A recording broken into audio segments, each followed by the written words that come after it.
It's been a few years since I talked about agent skins in Valorant, and my last video did a decent reach, but with the 5th anniversary of Valorant going on, I've seen a lot of dissatisfaction with the lack of specific content being released. Outside of the replay system, people have been asking for things like agent skins, wondering why a concept like it hasn't been implemented into the game like how Overwatch or Marvel Rivals does it. Since there are a lot more people in general playing unaware of the topic, I wanted to remake the video and give my thoughts once again while also including some of the feedback from previous videos and from recent social media posts. To start things off, let me explain why this is a highly desired feature to begin with. Games like Overwatch and Marvel Rivals have already given their characters hundreds, maybe even thousands of skins ranging from simple recolors, outfit changes, and even completely changing the character into something or someone else. That and Riot, along with the Valorant community, already creates art and concepts for what each agent would look like with different outfits in different environments that range from casual wear to complete uniform swaps, which kind of adds on to the desire now that we know that official artwork exists for these alternate looks. So why hold off on this idea? You have the art, you have the concepts, it would print money up the wall for Riot. Well, Valorant is a special case. While making money is a priority to Riot, just like every other company, maintaining competitive integrity is equally as important, which is what makes Riot stand out compared to most developers.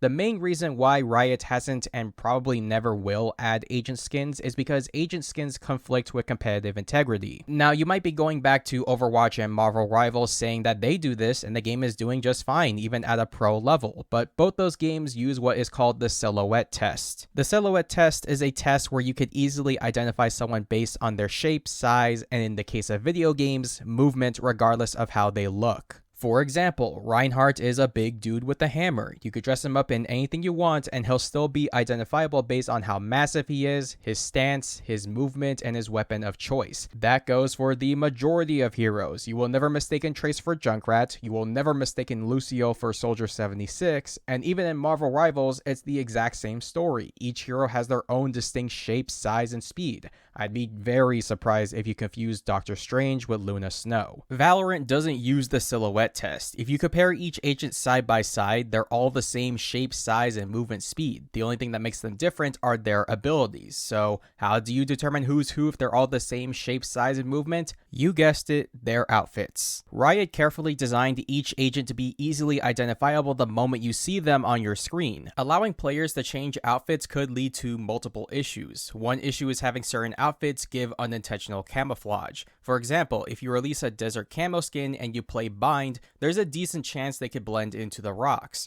Or if you give them a Hawaiian vacation outfit and they play Breeze, they could be mistaken for plants. The obvious answer is to not make these specific skins, but that's already limiting so much potential and most of the skins people want to see in these games. Another issue that could arise is mistaken identity. I often use Fade as an example since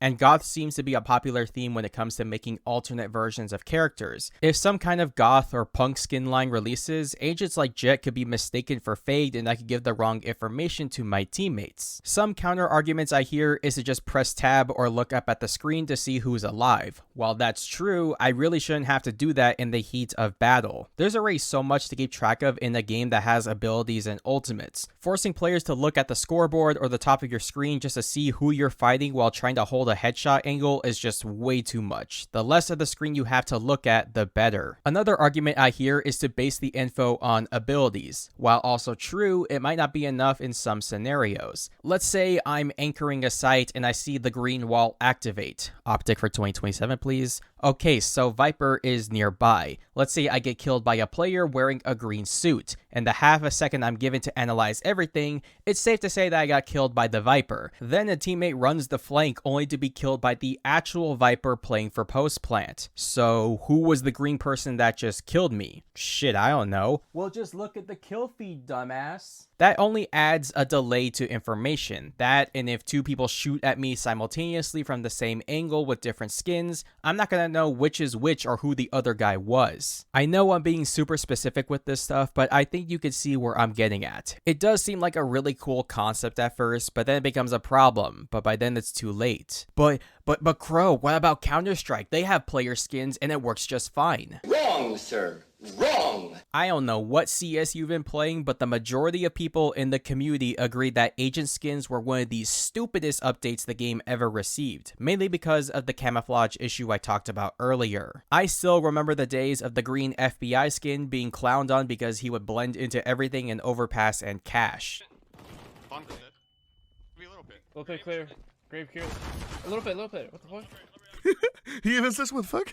Now, where was he? Well, I rewatched it and I was like, dude, there's literally no one here. Well, yes, there is. He looks like a fucking flower pot. The issue is that you can't undo this due to how skins and the skin market works. If a gun skin causes issues, Valve simply changes it to something else. That doesn't really work with agent skins since their sole existence breaks the game, so we're just kind of stuck with them whether we like them or not. Even in pro play, there's nothing stopping pros from equipping skins, but they GA'd them completely because even they know how stupid they are. Well, I don't care about competitive integrity or esports, I just want to have fun and express myself, some of you may say.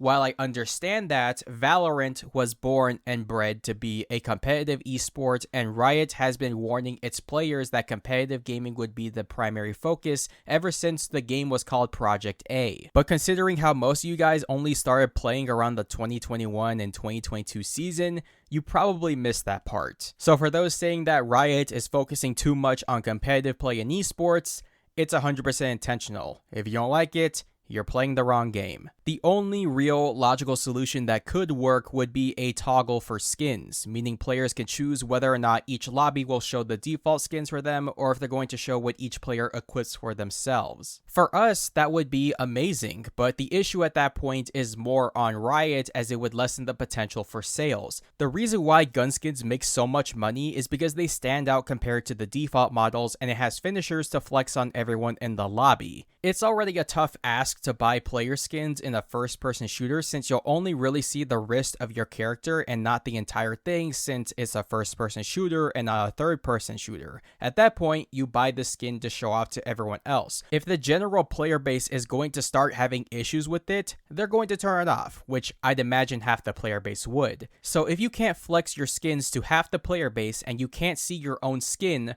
what's the point in buying them? At this point, it's just putting effort into something that's not going to gain traction while screwing over people that even bother to buy the skins in the first place. So the best answer is to simply not make them in the first place. If you never start a product line, you never have to worry about the future of it. I know it sounds super pessimistic and I know players really want this in Valorant, but it's just not a good idea for the time being. So that's going to be it for today's video. What are your guys' thoughts on agent skins in Valorant? Let me know your thoughts down in the comments below. And for the 3 people that actually care about my videos, I know I've been trying to play catch up with my release schedule, or if I ever had one to begin with, but there's going to be another hiatus, and that's mainly because I'm still studying, and I'm going to be at the Austin Major, so maybe I could see some of you guys over there if you guys are going to the major as well. But aside from that, I hope you enjoyed the video. Leave a like, subscribe for more content, and I'll talk to you all